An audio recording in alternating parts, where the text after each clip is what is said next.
நம்மள நிறைய பேருக்கு ஒரு பழக்கம் இருக்குல்ல, காலையில எழுந்ததும் இன்னைக்கு நம்ம ராசிக்கு என்ன சொல்லிருக்காங்கன்னு பேப்பர்லயோ இல்ல ஆப்லயோ பாக்குறது. ஒரு ஜாலிக்காக கூட இருக்கலாம், ஆனா இஸ்லாம் அது எப்படி பாக்குது, அதுதான் இந்த பகுதியில நம்ம விரிவா பார்க்க போறோம். அப்போ அந்த முக்கியமான கேள்விக்கு வருவோம். இந்த ராசி பலன் பார்க்கறதுங்கிறது சும்மா ஒரு சாதாரண பொழுதுபோக்கு தானா, இல்ல இது இஸ்லாத்தோட அடிப்படை கொள்கைகளுக்கு எதிரான ஒரு பெரிய பாவமா? வாங்க இத பத்தி கொஞ்சம் ஆழமா அலசலாம். பதில் ரொம்பவே நேரடியானது, ஆனா ரொம்ப ஆழமானது. ராசி பலனை நம்புறதுங்கிறது ஏதோ சின்ன தப்பு கிடையாது. இஸ்லாம்ல இத ஷிர்க்குன்னு சொல்றாங்க. அதாவது எல்லாம் வல்ல இறைவனுக்கு இணையா வேற ஒரு சக்தியை வைக்கிறது. இது இஸ்லாம்ல மன்னிக்கவே முடியாத ஒரு பெரும் பாவமா கருதப்படுது. சரி, ஏன் இது இவ்ளோ பெரிய பாவம்? இதுக்கு பின்னாடி என்ன அடிப்படை காரணங்கள் இருக்கு? வாங்க இஸ்லாமிய சட்டம் இத பத்தி என்ன சொல்லுதுன்னு கொஞ்சம் டீட்டெயிலா பார்ப்போம். பாருங்க, இஸ்லாம்ல இந்த தடைங்கிறது சும்மா அதை நம்புறதோட நிக்கல. நீங்க அதை படிச்சாலும் சரி, மத்தவங்களுக்கு ஷேர் பண்ணாலும் சரி, ஏன் அதுல சொல்லியிருக்கிற மாதிரி நடந்தாலும் சரி, எல்லாமே ஹராம். அதாவது முழுக்க முழுக்க தடை செய்யப்பட்டிருக்கு. இதுக்கு ஆழமான காரணம் என்னன்னா, கடவுளோட சக்திக்கு இணையா வேற ஒண்ணுக்கு பங்கு இருக்குன்னு நம்புற மாதிரி இது ஆயிடும். ஓகே, இதுக்கு சட்ட ரீதியான காரணங்கள் மட்டும்தான் இருக்கா? இல்லவே இல்ல. இதுக்கு பின்னாடி ரொம்ப ஆழமான இறையியல் காரணங்களும் இருக்கு. குறிப்பா எதிர்காலத்தை பத்தின அறிவு யாருக்கு சொந்தங்கிற இஸ்லாத்தோட அடிப்படை கொள்கையோட இது நேரடியா சம்பந்தப்பட்டது. இங்கதான் கைப் அப்படிங்கிற ஒரு முக்கியமான கருத்து வருது. கைப்னா என்ன? மறைவான விஷயங்கள். அதாவது நாளைக்கு என்ன நடக்கும், நம்ம கண்ணுக்கு தெரியாம என்னெல்லாம் இருக்கு அப்படிங்கிற அறிவு, அது இறைவனுக்கு மட்டும்தான் சொந்தம். வேற யாருக்குமே அந்த சக்தி கிடையாது. இதே விஷயத்த திருக்குரான் ரொம்ப தெளிவா சொல்லுது. அதுல என்ன சொல்லப்பட்டிருக்குன்னா, வானங்கள்லயும் பூமியிலையும் மறைவான விஷயங்களை அல்லாஹ்வை தவிர வேற யாருமே அறிய மாட்டாங்க. பாத்தீங்களா, இந்த ஒரு வசனமே போதும் மனுஷங்களுக்கோ இல்ல நட்சத்திரங்களுக்கோ எதிர்காலத்தை தெரிஞ்சுக்கிற சக்தி இல்லைன்னு உறுதியா சொல்றதுக்கு. இப்ப கைப்பத்தி பார்த்தோம்ல, அதே மாதிரி இன்னொரு முக்கியமான கொள்கை இருக்கு. அதுதான் கதில், அதாவது விதி. சிம்பிளா சொல்லணும்னா, எதிர்காலம் கடவுளுக்கு மட்டும்தான் தெரியுங்கிறது பாயிண்ட் நம்பர் 1. அந்த எதிர்காலத்தை அவரே தான் தீர்மானிக்கிறாருங்கிறது பாயிண்ட் நம்பர் 2.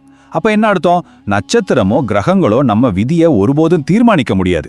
திருக்குரான் மட்டும் இல்லைங்க, நபிகள் நாயகம் ஸல்லல்லாஹு அலைஹி வஸல்லம் அவங்களோட வழிகாட்டுதல்களும் இந்த விஷயத்துல ரொம்ப ரொம்ப கடுமையான எச்சரிக்கைகளை கொடுக்குது.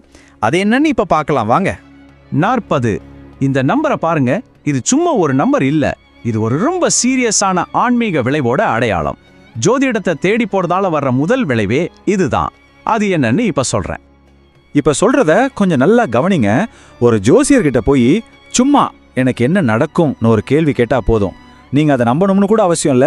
ஜஸ்ட் கேட்டாலே போதும், உங்களோட 40 நாள் தொழுகை இறைவனால் ஏத்துக்கப்படாது. யோசிச்சு பாருங்க, இது எவ்வளவு பெரிய ஆன்மீக நஷ்டம். சும்மா கேள்வி கேட்டதுக்கே இப்படி ஒரு விளைவுனா, அப்போ அந்த ஜோசியர் சொல்றது உண்மைன்னு நம்புனா என்ன ஆகும்?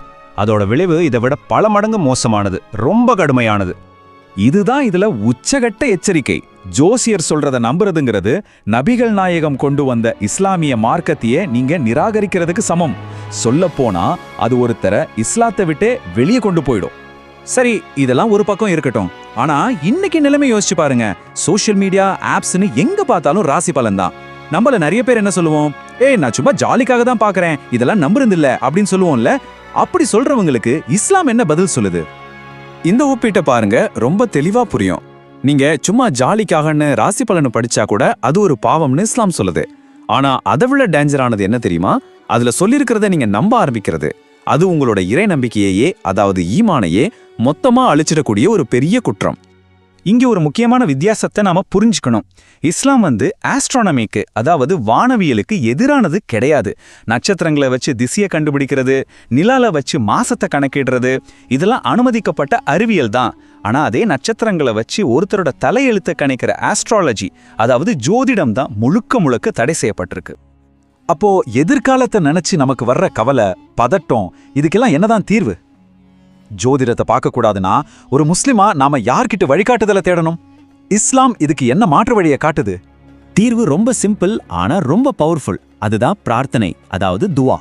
நம்மளோட தேவைகள், கவலைகள், எதிர்காலத்தை பத்தின பயங்கள், இதையெல்லாம் நட்சத்திரத்துக்கிட்டேயோ ஜோசியர்கிட்டயோ சொல்றதை விட்டுட்டு எல்லாத்தையும் படைச்ச நம்ம விதியை தீர்மானிக்கிற அந்த ஒரே இறைவன் கிட்ட நேரடியா கேட்கறது தான் இஸ்லாம் காட்டுற ரொம்ப அழகான சரியான வழி. ஆக மொத்தத்துல இஸ்லாத்தை பொறுத்த வரைக்கும் ராசி பலன்கிறது சும்மா ஒரு டைம் பாஸ் இல்ல, அது நம்ம இறை நம்பிக்கையோட அடித்தளத்தையே ஆட்டி பார்க்குற ஒரு விஷயம்.